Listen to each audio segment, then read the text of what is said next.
Hi, I'm Randy with Lancaster Archery Supply, here to give you a product review of the Stand Shootoff release.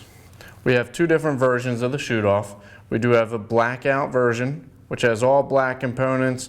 You know, some people like the all black, some people prefer it for hunting.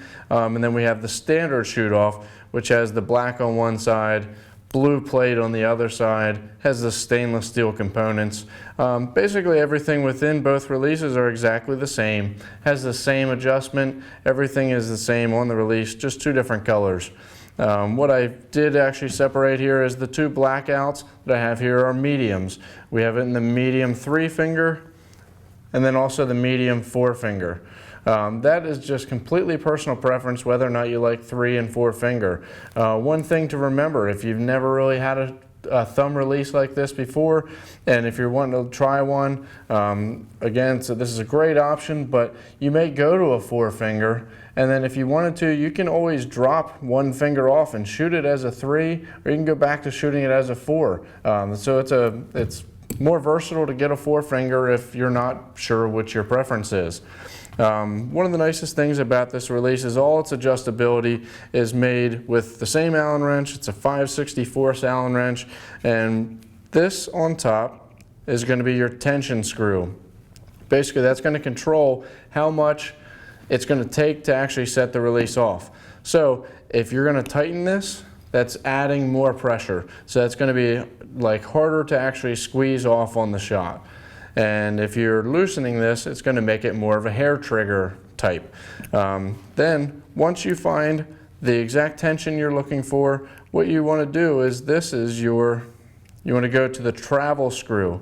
That's in the very back of the release here. And what the travel is going to do, that's going to control, it actually is moving the sear so that it can you can set it right on edge. You want no travel in the release. Typically, for most shot sequences, it requires no travel in the release.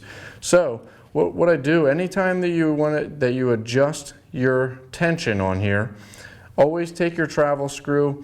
We actually want to cock the release so that it would be in a firing position, and then with the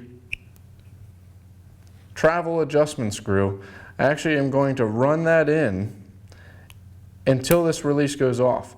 There it just clicked off, and so what I do is I back it off just about 1/8 of a turn. I make sure that it holds weight again, and then I feel it. And just to see exactly how that feels right now. Right now, that may be what I want. And you're gonna have to try it on your bow really to determine how it feels. But that's how you're gonna get the most crisp feel out of it, is to get your travel where you have no travel in it. One of the nicest things about the Shootoff is its adjustability in the trigger. Here you can see that you have a lot of adjustability from the front to back. That's going to basically determine where it's going to sit in your thumb, and it's completely personal preference. Some people will like it out here on the end of their thumb. You know, personally, I like it back in a little bit more like that, so that it's going to be less sensitive back here and less susceptible to, you know, random movements and where on the end of your thumb may be. One of the nicest things too is the pivoting head. You know, when you actually curl your thumb around this, rarely is it dead straight. You know, so basically you're going to be putting more pressure on the outside of the release, where if you're able to cock this like you can on the Shootoff, that's actually going to make it contour your thumb perfectly and give good even pressure across here, making for a little bit cleaner release. For more information about the Stand Shootoff release and others like it, visit lancasterarchery.com.